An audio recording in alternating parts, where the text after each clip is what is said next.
Baik, bismillahirrahmanirrahim. Assalamualaikum warahmatullahi wabarakatuh. Pertama-tama, mari kita panjatkan puji syukur kehadirat Allah Subhanahu wa Ta'ala karena atas limpahan dan karunia-Nya sehingga kita bisa berkumpul dalam kegiatan presentasi kali ini. Sebelumnya, saya mengucapkan terima kasih banyak kepada Bapak Dedi Nur Jamil MPD selaku dosen pengampu mata kuliah Filosofi Pendidikan yang telah membimbing dan membantu kami dalam penyelesaian tugas ruang kolaborasi mengenai argumen kritis perjalanan pendidikan nasional. Sebelumnya kami dari kelompok 3 yang beranggotakan saya sendiri Nirma Sintia selaku moderator dan pemateri kelima, ada Saudari Mila Kamila selaku pemateri ke-1, ada Muhammad Pawas Pangestu sebagai pemateri kedua, ada Neng Endah Kaswari sebagai pemateri ketiga, ada Nida Nurayala sebagai pemateri keempat.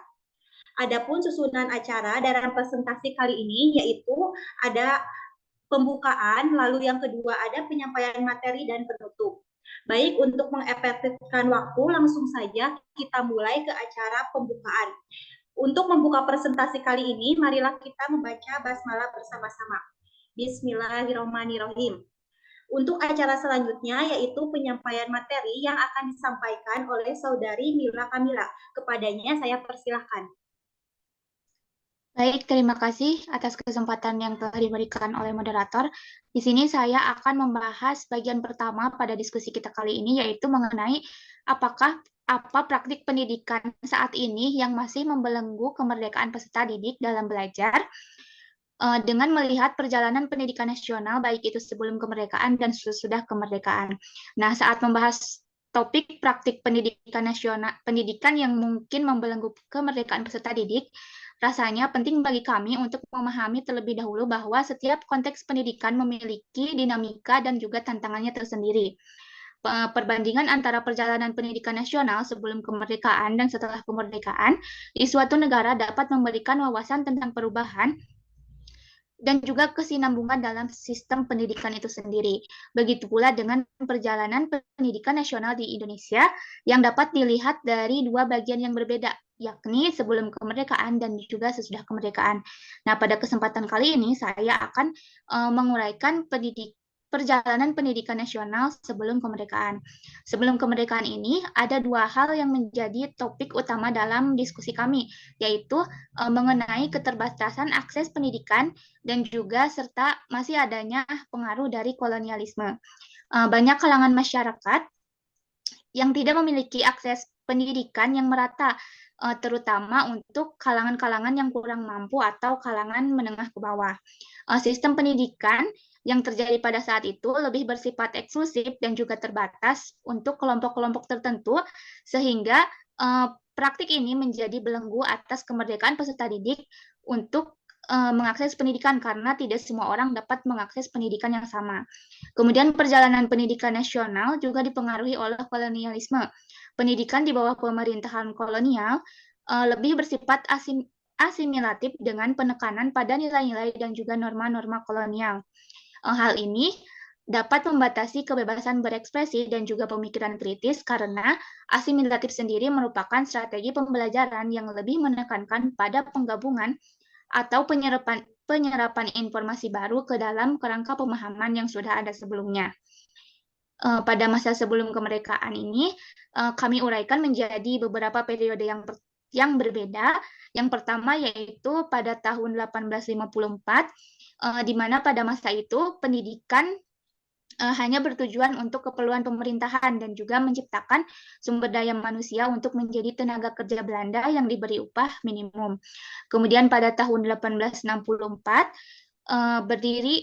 berdirinya sekolah, tetapi hanya mencakup 3 kelas, itu pun dengan mata pelajaran calistung saja. Kemudian di akhir abad 19 terjadi wabah penyakit menular sehingga pada saat itu dibentuklah sekolah yang bernama Stopia, di mana sekolah tersebut merupakan pendidikan dan pengajaran khusus untuk menjadi dokter. Bahasa yang digunakan pada saat itu sudah menggunakan bahasa Indonesia. Kemudian pada tahun 1920 lahirlah cita-cita baru atas dasar dari kesadaran kultur dan juga kebangkitan politik gerakan transformasi untuk perkembangan dan kebebasan kebudayaan bangsa. Kemudian pada 3 Juli 1922, sebagai refleksi dari cita-cita tersebut, maka Ki Hajar Dewantara mendirikan Taman Siswa yang ada di Yogyakarta, di mana Taman Siswa merupakan sebuah perguruan yang digunakan untuk membedakan sekolah membedakan dari sekolah-sekolah yang sudah ada pada masa itu. Kemudian Taman Siswa juga merupakan perwujudan dari perjuangan Ki Hajar Dewantara dalam dunia pendidikan di Indonesia untuk membebaskan diri dari jeratan penjajah dengan meluaskan pendidikan pada generasi muda. Kemudian sejak saat itu berdirilah taman siswa di seluruh kepulauan Indonesia seperti di Jawa, Sumatera, Borneo, Sulawesi, dan Maluku. Sekian yang dapat saya sampaikan, saya kembalikan kepada moderator. Terima kasih kepada Saudari Mila Kamila yang telah menyampaikan materi. Untuk materi selanjutnya akan disampaikan oleh Saudara Muhammad Pawes Pangestu. Kepadanya saya persilakan. Baik, sebelumnya terima kasih kepada moderator yang sudah mempersilahkan saya untuk menjelaskan bahasan selanjutnya, yaitu masih mengenai dengan pertanyaan yang pertama. Nah, untuk perbedaannya saya akan menjelaskan mengenai praktik pelaksanaan pendidikan saat ini yang masih membelenggu kemerdekaan peserta didik yang dilihat dari perjalanan nasional setelah kemerdekaan. Nah, kita lihat ya pada masa saat ini di mana banyak sekolah-sekolah yang belum memaksimalkan fasilitas belajar. Nah, di sini sekolah-sekolah tersebut notabene-nya adalah sekolah-sekolah yang berlokasi di daerah 3T, yaitu tertinggal, terluar, dan terdepan. Nah, fasilitas belajar ini mengacu pada penggunaan media internet yang menjadi salah satu wadah dan ruang bagi peserta didik untuk mengeksplor pengetahuan dan wawasannya mengenai dirinya secara mandiri. Dan tentu untuk menghindari penggunaan media internet yang bersifat negatif, di sini harus ada peran guru yang memang membimbing, kemudian juga mengarahkan, kemudian juga memantau aktivitas peserta didik ketika menggunakan media internet. Nah, sehingga tujuan pembelajaran dapat tercapai dan sesuai dengan harapan. Nah, jika kita lihat di sini bahwasanya masih ada beberapa hal yang membelenggu kemerdekaan peserta didik jika dilihat dari setelah kemerdekaan. Yang pertama adalah ketidaksetaraan akses. Nah, ini seperti yang saya sampaikan sebelumnya bahwasanya di sini fasilitas belajar terutama di sekolah-sekolah yang ada di Indonesia sendiri belum bersifat menyeluruh. Artinya di sini untuk daerah 3T sendiri masih dibutuhkan fasilitas belajar. Karena untuk fasilitas belajar sendiri belum terpenuhi di daerah sana. Nah, kemudian kita lanjut ke kurikulum. Nah, di sini masih ada beberapa sekolah di daerah tertentu yang masih menggunakan kurikulum lama. Tentunya hal ini tidak relevan ataupun kurang relevan ya jika kita lihat dari perkembangan zaman sekarang, kemudian juga dilihat dari kebutuhan peserta didik, sehingga untuk kurikulum yang lama ini segera dengan harapan segera bisa digantikan oleh kurikulum saat ini yang terbaru yaitu kurikulum Merdeka. Kemudian yang ketiga adalah pentingnya ujian standar. Nah, di sini dengan adanya peningkatan mengenai ujian standar, ini dapat menyebabkan tekanan terhadap peserta didik yang mana akibat dari tekanan tersebut mengakibatkan terhambatnya keterampilan dari sisi peserta didiknya terkhusus untuk keterampilan di abad 21.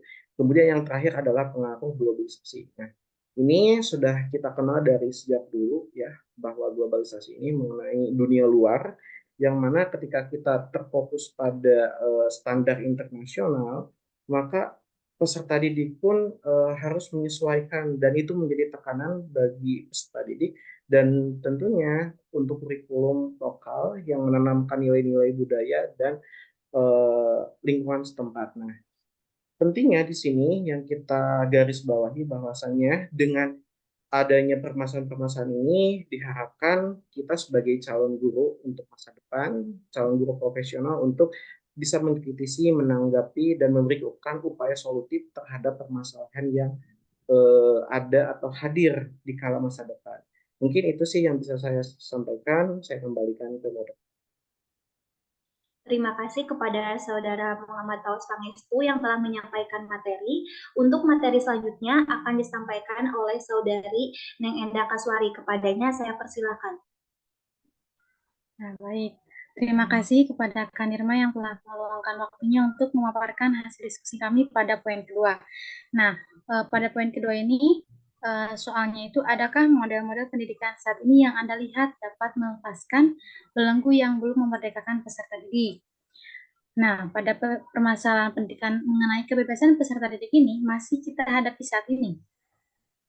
Tentunya dalam pemenuhan kebutuhan peserta didik dalam belajarnya. Salah satu model pendidikan yang saat ini dapat melepaskan ikatan kebebasan peserta didik adalah dengan diterapkannya kurikulum belajar merdeka. Hal ini sejalan dengan konsep utama Ki Hajar Dewantara yang mencerminkan kurikulum merdeka, yaitu pendidikan inklusif. Ki Hajar Dewantara mempromosikan konsep pendidikan inklusif yang memberikan kesempatan kepada semua anak untuk mendapatkan pendidikan tanpa memandang latar belakang sosial, ekonomi, dan keberagaman. Kurikulum Merdeka Belajar ini lebih memfokuskan pada kebebasan peserta didik dalam mengeksplor dirinya karena pendidikan yang diharapkan adalah menuntun peserta didik sesuai kodrat dan tumbuh kembangnya. Kemudian, next.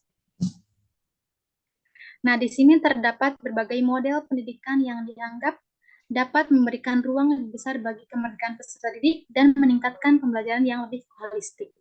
Adapun di sini beberapa model pendidikan ini mungkin ada dalam sistem pendidikan konvensional, yaitu yang pertama ada pendidikan berbasis proyek.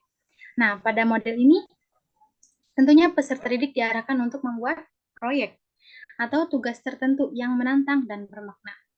Manfaatnya, peserta didik dapat mendorong pemikiran kreatif, kolaborasi, dan penerapan konsep pembelajaran dalam konteks praktis. Yang kedua ada pembelajaran aktif. Nah, pada model ini mendorong peserta didik untuk terlibat secara aktif ketika proses pembelajaran. Nah, hal ini dapat melibatkan diskusi, permainan peran, simulasi, dan kegiatan lainnya yang melibatkan peserta didik secara aktif dalam pembelajaran. Kemudian yang ketiga ada pembelajaran berbasis kompetensi. Model ini peserta didik akan ditilai berdasarkan pencapaian kompetisi atau keterampilan tertentu. Bukan hanya berdasarkan waktu yang dihabiskan di kelas, tetapi ini memberikan fleksibilitas kepada peserta didik untuk maju sesuai dengan kecepatan mereka sendiri. Nah, kemudian yang keempat, pembelajaran kolaboratif. Pada model ini, peserta didik harus bekerja sama dalam kelompok untuk mencapai tujuan pembelajaran bersama. Manfaatnya, peserta didik dapat meningkatkan keterampilan sosial, komunikasi, dan kerja tim. Kemudian yang kelima ada pendidikan berbasis teknologi. Nah, pada model pendidikan ini integrasi teknologi dapat membuka akses ke berbagai sumber daya pembelajaran, memfasilitasi pembelajaran mandiri, dan memberikan pengalaman pembelajaran yang lebih menarik dan berinteraksi. Kemudian yang keenam ada pendidikan kewirausahaan. Nah, pada model ini peserta didik menekankan pada pengembangan keterampilan kewirausahaan seperti kreatif, inovasi, dan pemecahan masalah. Manfaatnya peserta didik dapat mengembangkan pemahaman praktis tentang dunia nyata dan membantu mereka mengembangkan jiwa raga kewirausahaan. Yang ketujuh, konsep ini mengakui bahwa pembelajaran seumur hidup itu tidak terbatas pada masa sekolah atau perguruan tinggi. Pendidikan seumur hidup menekankan pentingnya terus belajar sepanjang hidup, dan ini dapat memberikan kebebasan bagi individu untuk belajar, mengejar minat dan tujuan mereka. Nah, itulah beberapa model pendidikan yang dianggap dapat melepaskan belenggu yang belum memerdekakan peserta didik. Nah, di setiap modelnya mempunyai kelebihan dan tantangannya sendiri. Adapun implementasinya tergantung pada konteks lokal dan kebutuhan peserta didik. Seiring berjalannya waktu, perubahan dalam model pendidikan dapat membantu meningkatkan kemerdekaan peserta didik dan mempersiapkan mereka untuk menghadapi tuntunan masyarakat yang terus berubah. Pemaparan pada poin kedua, sekian. Terima kasih, saya kembalikan kepada Kak Nirma. Terima kasih kepada Saudari Neng Enda Kaswari yang telah menyampaikan materi. Untuk materi selanjutnya akan disampaikan oleh Saudari Nida Nurlaila. Kepadanya saya persilahkan. Baik, terima kasih atas kesempatannya. Ya, saya di sini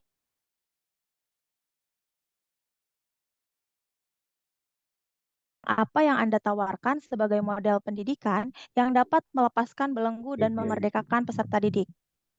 Nah, untuk hal yang kami tawarkan atau yang kami diskusikan itu adalah, bisa next Kak, maaf.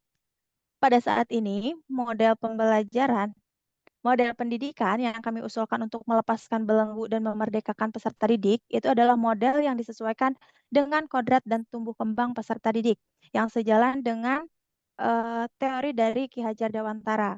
Jadi pada saat ini model pembelajaran tersebut harus terintegrasi dalam kurikulum merdeka yang melibatkan guru sebagai pembimbing, pengarah, dan pemantau kegiatan atau aktivitas yang dilakukan oleh peserta didik. Adapun beberapa model pendidikan yang kami rangkum. Nah, sebagai alternatif yang ditawarkan untuk melepaskan belenggu atau memerdekakan peserta didik. Yang pertama, ada pendidikan yang berpusat pada peserta didik. Dengan model pendidikan yang demikian, kami berharap pendidikan itu bisa berfokus dengan kebutuhan, minat, dan kemampuan individu peserta didik. Kemudian memberikan ruang bagi peserta didik untuk memilih jalur pembelajaran mereka sendiri. Berikutnya, ada pembelajaran aktif dan kolaboratif. Pembelajaran aktif dan kolaboratif itu memenuhi kriteria pembelajaran yang melalui diskusi, kemudian adanya proyek, adanya pembelajaran praktis, sehingga menekankan pada kerjasama, kerja tim, sehingga peserta didik bisa menciptakan lingkungan belajar yang inklusif. Berikutnya itu ada model pendidikan holistik, di mana pendidikan holistik itu mengintegrasikan aspek-aspek antara fisik, emosional, sosial, dan intelektual dalam proses pembelajarannya. Kemudian mengakui pentingnya pengembangan keseimbangan hidup dan kesejahteraan peserta didik. Untuk model selanjutnya itu ada pembelajaran kontekstual. Untuk pembelajaran kontekstual itu mengaitkan materi pembelajaran dengan konteks kehidupan nyata peserta didik, mendorong penerapan-penerapan dari konsep pembelajaran dalam situasi dunia nyata. Manfaat dari pembelajaran kontekstual memungkinkan peserta didik untuk belajar melalui pengalaman yang mereka lalui secara nyata, seperti praktek.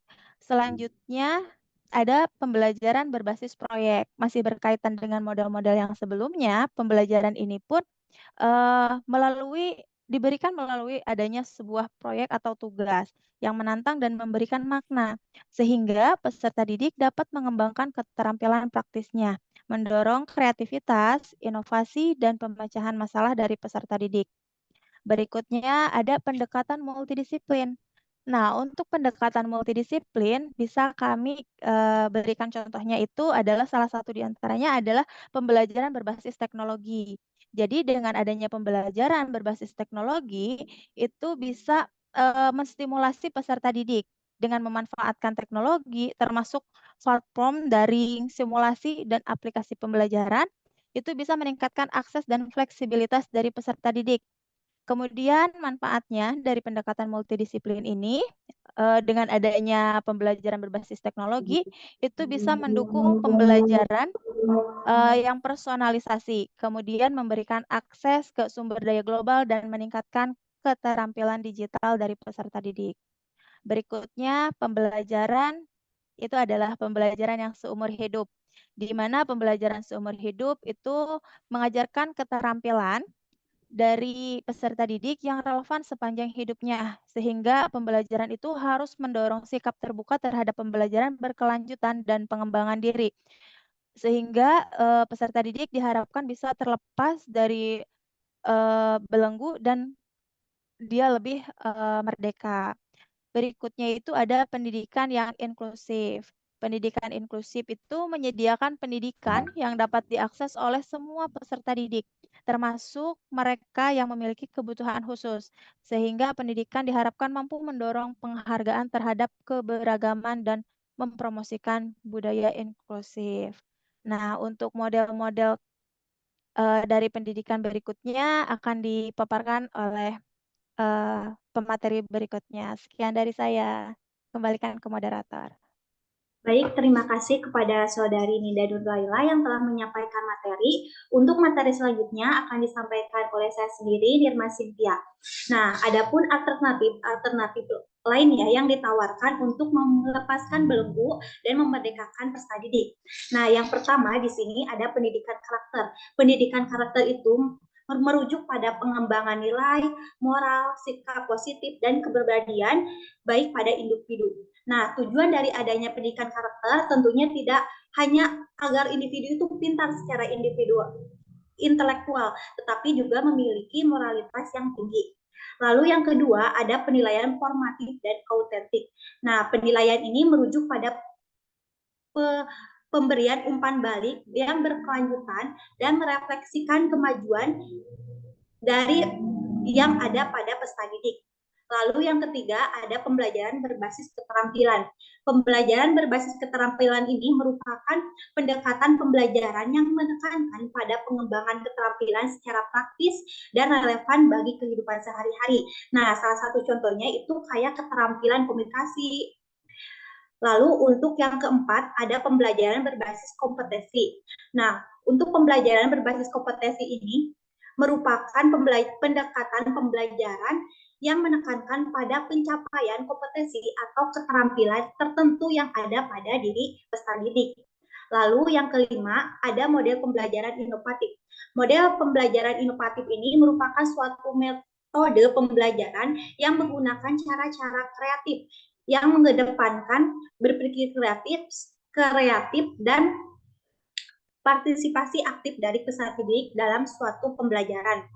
Lalu untuk yang keenam ada pendidikan fleksibel dan berbasis hasil, merupakan pendekatan pembelajaran yang dapat digunakan dan disesuaikan gitu dengan kebutuhan dari diri individunya sendiri. Lalu yang ketujuh ada model pembelajaran mandiri. Nah, model pembelajaran mandiri ini merupakan pendekatan pembelajaran yang memberikan kebebasan gitu kepada peserta didik untuk bisa mengelola dan mengarahkan pembelajaran mereka sendiri.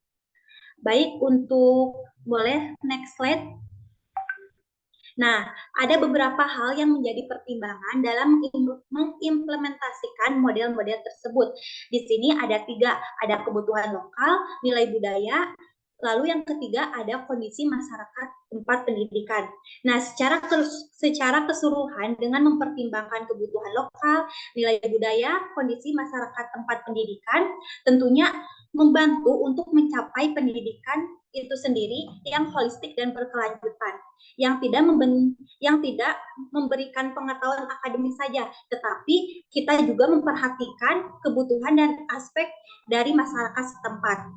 Mungkin sekian presentasi dari kelompok kami, kurang lebihnya mohon dimaafkan. Untuk mengakhiri presentasi kali ini, marilah kita membaca hamdalah bersama-sama. Alhamdulillah. Wassalamualaikum warahmatullahi wabarakatuh.